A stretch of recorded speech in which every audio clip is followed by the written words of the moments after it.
Hello, I'm Justin Sloan. Welcome to my channel. We're going to call this the Sloan Zone because one of the listeners to our podcast thought that was funny.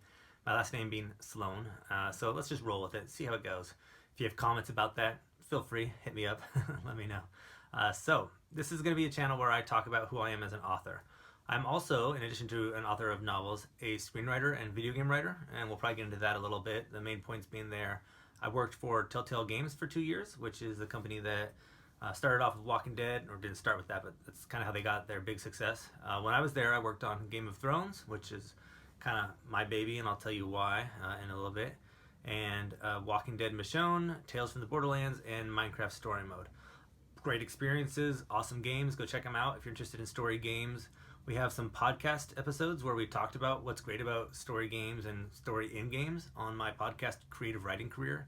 And if you're interested in that kind of stuff, being an author and all that, I won't be talking too much about that here because this is more about who I am as an author. But if you want to learn about that, go to creativewritingcareer.com, where you can also find the podcast. I'm also a co-host on the Self-Publishing Answers podcast, and that is with Kevin Tumlinson and Nick Thacker, who are both also awesome authors. You should check them out and their work. And we have one called Military Veterans in Creative Careers, which is because I was a Marine for 5 years. I thought, after having made it into writing for games and doing novels and screenwriting and stuff, I wanted to share my experience going from military to creative. And we interview a bunch of other veterans and talk about their experience doing the same. And so it's an awesome podcast and a book by the same name you should check out. But like I said, I want to talk about my fiction and what I'm doing here. So I'm primarily I'm an author of middle grade and YA urban fantasy and fantasy. A little bit of extra stuff, which is why I paused, because I have a literary novel coming out soon. But let's focus on what I'm mostly known for, which is, like I said, middle grade YA urban fantasy.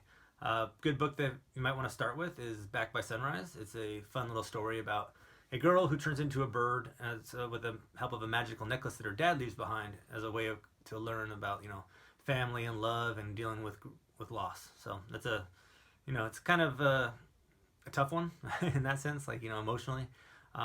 If you watched Land Before Time when you were a kid, or maybe you're a kid still, that's fine. If you've watched Land Before Time, maybe even The Good Dinosaur, because there are some similarities for sure. You'll kind of get the feel there, loss of a parent, going through fun adventures, trying to get home. And don't want to spoil it for you whether they get home or not, but that kind of story. So definitely check out Back by Sunrise. I also have a book that I love quite a lot because I've worked on it for forever, and it evolved into so many different things and changed over and over and over again. And now it is this, what I think is an amazing book called Allie Strom and the Ring of Solomon. That's the first in a trilogy. They're all available. The second one is Allie Strom and the Sword of... I forgot what it's called. Oh yeah, sorry. Allie Strom and the Sword of the Spirit. And then the third one is Allie Strom and the 10th Worthy.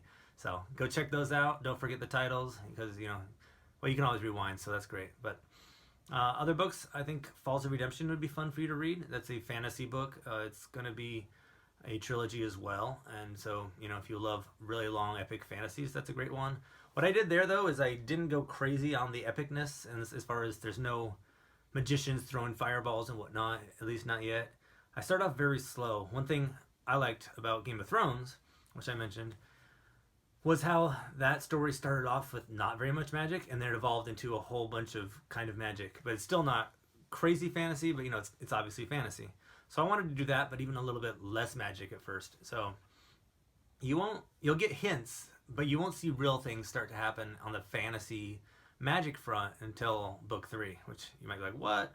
That's after 160,000 words of other stuff going on. But like I said, that's what I loved about Game of Thrones, is the magic stuff was cool. I liked all the political intrigue and fighting with the hint of magic that's always kind of behind the scenes. And then when it explodes, it's awesome. But if you get too much up front, like some books do, then it might be a little overwhelming. It's hard for me as a reader to jump into those books and feel like I believe it, like I belong. So I like to feel like this is my world. Okay, I get it. Oh, it's not quite my world. And then as I evolve into the story, more and more like, wow, this world is crazy. I want to be part of it. So anyway, that's what I was going for. I hope it works out. Like I said, feel free to comment about any of that. Read these books. Let me know. Going forward, I'm going to be talking a lot more about what inspires me, going behind the scenes on some of these stories as I'm writing them. I'm posting some short stories. Maybe I'll read some little excerpts and whatnot. So let me know what you'd like to see, and I'll talk to you soon. Thanks.